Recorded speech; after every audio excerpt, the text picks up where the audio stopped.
Alright, part 2 for my armor video. This one's mostly going to be about leather. I made most of my leather armor when I first started out. I don't have any examples of it because I kind of ripped it apart.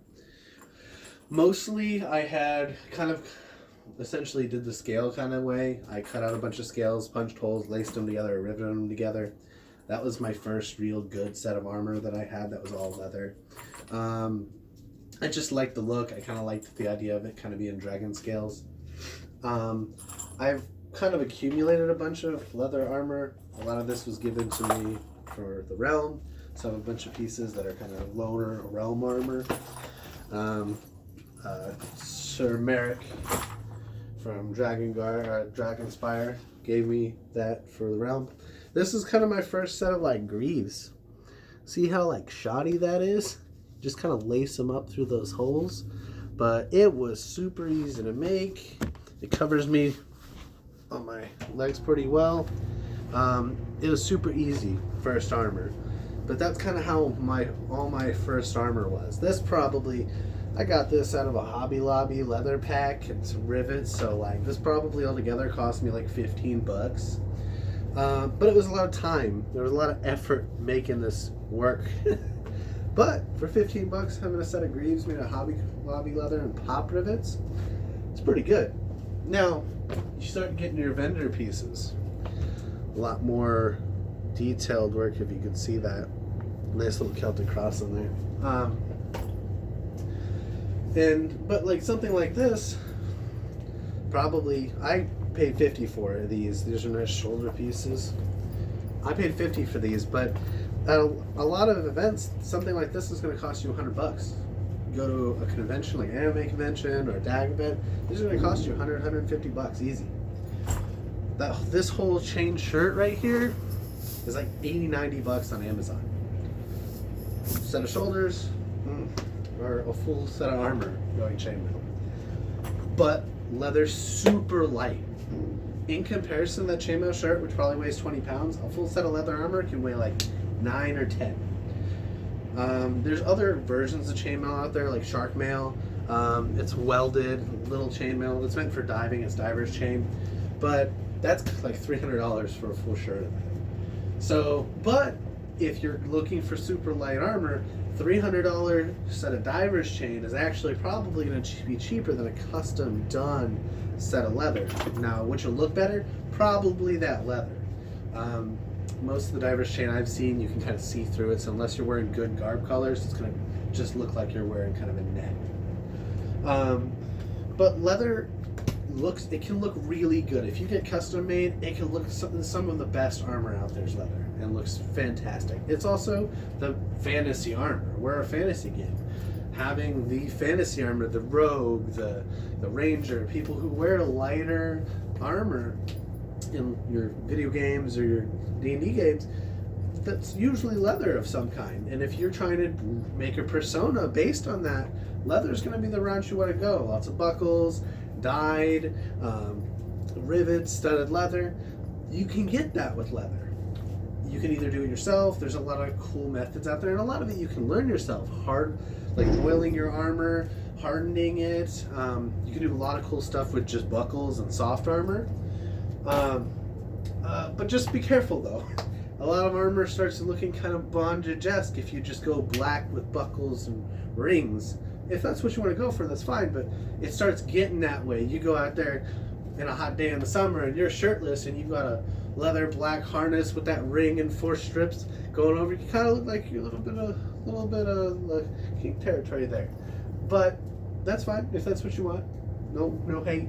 But leather is a really good option if you've got money, you want some light armor, and you want to have a persona that's really based on that kind of D&D light armor aesthetic. Like this is a good version of some kind of semi-soft, semi-hardened leather. It's a little bit of half and half. This is super soft. This is barely just treated cowhide leather. It's super light. This stuff's hard. It keeps its own shape. This keeps its own shape. It's super hard. This gives you a lot more of like actual protection. You get a good torso, and you're starting to get on that. Well, this is actually going to protect you from some stabs, which is nice. Armor's got that function of aesthetic. It's still armor. Like, there are times where you're going to want to have some sort of something between you and that spear. It's one of the reasons I like plate. It's one of the reasons I like hard leather. I love chainmail to death. It's a good starter option. It's historical looking. It's also one of the most common armor types out there, but it does not give you any of that impact protection in a game that is mostly concussive force. People, it's a foam sword, but there's still that concussive force. All that force is going to your arm. There's a bunch of little rings in between you that it's not going to feel good. But leather is that balance. It gives you that nice lightweight, gives you some manner of protection from hits. Like, it gives you the extra hit, but it's about stopping you from hurting. Sometimes there's some shots that hurt. And leather can give you that nearly as good as steel protection. Chainmail, I'm going to segue into chainmail now. Chainmail's got a bunch of different options out there. You got your galvanized, you got your mild steel, you got your riveted.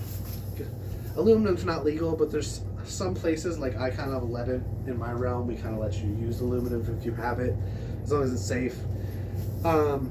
Because you got a whole bunch of different options out there. So you got titanium too, which is super light, and you got that shark mail. Chainmail, it's heavy. It hurts. If you wear gambeson, it's hot. But it's cheap. Lots of coverage. The best coverage for the money, I think. There's a lot of people out there who know how to repair chainmail. So if you don't want to, and you know someone who works with it, they can repair it. You can pay them to do it. It's also, button chainmail is easy to learn how to repair. A lot of this armor, like if you get plate armor from somewhere and it gets bent, you gotta go to take it somewhere and hammer it out. It's not likely to happen to Dag. Leather, if you're not a leather worker and don't have the tools, a rivet pops, well, fuck. You gotta take it to someone who's got the tools for it. You need a setter, you need a mallet, you need a hard surface, and that's just to repair a rivet, let alone a strap. If you got a strap, well, you need a hole punch, multiple hole punches, because, well, who knows if you don't want to put too big of holes where your buckles are going to go through. You're going to need tools to cut that leather. Some leather is more difficult than others to cut. Sometimes you can't just use a knife or a pair of scissors on it. You need a hammer and a hard surface. Sometimes you don't have those things, so it's not easy to repair. But a chainmail, if you just have spare rings, you can just take the spare rings off the bottom, 2 pairs of pliers, which are super. It's a lot more common to have 2 pairs of pliers, a multi-tool and another multi-tool, and you can get it done. It sucks though. I hate repairing chainmail. Maybe one of you guys out there will like it, but I don't like it. I don't like repairing chainmail. It sucks. But it looks historical. Some of the most common armor in history was chainmail. So if you're more historically minded, or you have, like, it's, in my mind, it goes to more historically minded. Chainmail is the most common armor in history, basically. So if you're more historically minded, trying to get that squire look, that knight look going on, that 14th and earlier century, you can't go wrong with chainmail. It's gonna hurt though if you don't wear gambeson. So I would get a gambeson as soon as possible, unless you like that. I kind of don't mind the little bit of pain as a reinforcement of getting to get better. Getting hit in the ribs. Oh, I got that chainmail pattern. Maybe I shouldn't get hit in the ribs again. That kind of inspires me to move forward. Maybe I'm a little bit of sadist, but hey, that helps me move forward with that. I like that. If, like I said, if I had to choose for a new person, armor, I'd tell them to get chainmail. Just simple as that. Leather, if you've got money, like you're one of those guys who spends 50, 60 hours a week working, and you go out one day and dag, but you don't have the time to repair chainmail, you don't have the time to do anything else, but you got money, lots of money. And you don't want to go with steel because it's too heavy. Leather's your best bet. You can find a lot of people out there who do custom leather, and you can look really good with it. Now, if you have a lot of money and you want something heavier, something that makes you feel like a tank, you start getting into steel. I've got a couple pieces of armor real quick that I can show.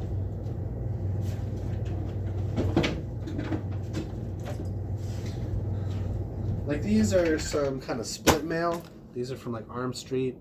Got them a really good deal. But this starts getting into really heavy, real armor. When you start getting past like the 1mm area in armor, start going into like 16 gauge steel. And for your helmet, you start getting into real armor territory. Like real armor, like take a real sword and you start hitting that as much as you want. It's not going to do shit. I could bash these little greaves that I got, this little things here, and I'd ruin my sword before I'd go through this. Now, plate armor is no better than leather when it comes to fit. Unless you get a custom fit, or you start going through places like SCA. SCA is SCA like buy and sell pages are a great place for armor. Like when it comes to getting steel armor, because all that armor is usually made by somebody who is in the SAA and someone who is all about fighting or making armor for people who are fighting. It's usually, as long as your measurements are right, you can find armor on there. And I usually just use Facebook, armor buy and sell, SCA buy and sell pages are super nice for getting armor. You get all kinds of armor on there. There's super good deals for it too. But outside of that, unless you start going to places like Arm Street or places that do custom steel armor, unless you're just getting odds and ends pieces, you're not going to find a good suit of armor that's going to fit you, because it's all going to be like munitions grade, off the shelf armor. However, that doesn't mean you can't find pieces. So the cool thing about plate armor of any kind or steel armor of any kind, you can get it in pieces. So say you got that chainmail and you want some steel greaves and shoulder pieces. Those things are so far apart from each other that most of the time you can get them to fit decent. It's when you start getting close to the joints, like where, say, your forearm starts intersecting with your elbow, and you start getting that point where the armor needs to start working together to give you the most amount of movement. That's where you start coming across the problem, especially for DAG. Because in DAG, we don't allow steel knees and elbows at most events. Some places do, but the rules state as such that we don't. So if you get a full, like, 14th, 15th century set of armor that's segmented and give you a steel elbow, you can't use it. So that piece that helps that work together, you're not allowed to use in DAG. So what's the alternative? Well, you start getting into your shoulder piece is long enough down to your elbow that it doesn't really give a lot of room between where your elbow starts and your greave, meaning your forearm down here. Well, the problem with that is if you bend your arm up, your arm can start getting caught on that shoulder piece. So with armor like this, my steel comes down to here. So if I wear those bracers, it comes up to here. This whole chunk of my arm is open. Just because I can't find a good looking steel segment to put there or leather segment to put there. You could get someone to custom make you some elbow cops, and that's fine, but I just don't like it as much. But that's a big problem when you're trying to use steel and SCA, steel and DAG, because of that transitionary, that motion that you need. You need the armor to work together. And the only way you're going to get that is if you get custom armor done and then find someone to adapt it for DAG. But my advice is to get pieces. Get it in segments, keep it far away from each other. So give you like a 6 inches. That doesn't cover you everywhere, but it's enough. You start getting steel armor. I can take red shots to the shoulders all day, not feel it. I can take spears to the chest, not feel it. I can get domed in the head with a glaive. Not saying that's great, but it doesn't hurt nearly as bad as if I didn't have a steel helmet. Leather helmets work pretty decent, but a steel helmet has just got more weight. Now, talk about like my lamellar armor. Yeah, I'm going to kind of show it off a little bit. I put a lot of work into it, like 20, 30 hours of time into it. I have it covering most of my body here. Below the legs, I don't have anything. Really, I can show you down here. These greaves go down there, but I'm in the process of restrapping them and relacing them together. But this is probably about 500 plates or more laced together with paracord. I've done a lot to spruce it up. I've got leather pouches here and shit, but 1mm plates are light. This whole thing weighs probably about 25, 30 pounds. Just the lamellar itself, which is lighter than that chainmail shirt. And it gives you that rigidity of plate. Now this whole thing, if I'm wearing the greaves, it starts getting the 50, 60 pound range.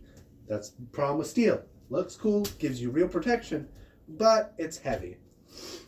My lamellar, I've got it set up to where I can unlace it from the side. And it just laces onto my arms, and I've got holes up here, so if I want to take the shoulders off, I can. And basically every piece of this armor can be altered and taken apart. But that's because I made it myself. It's made out of lamellar. I know how it works. It's made laced together, so it's easy to fix. So eventually, if you get into steel armor, I would recommend getting into lamellar. If you start getting into it, it looks super good. You can paint it any way you want. I've got painted stripes on this to match the little stuff I got on my helmet. And so that's what I would recommend. Out of steel, I'd recommend going into lamellar armor first. It's really easy to make, and you can just get buckles and straps and punch holes and lace them. It's still work intensive, but it's way easier than any other kind of steel armor to do. So that's my opinions on different kinds of armor. Squire DeMoon, thank you guys.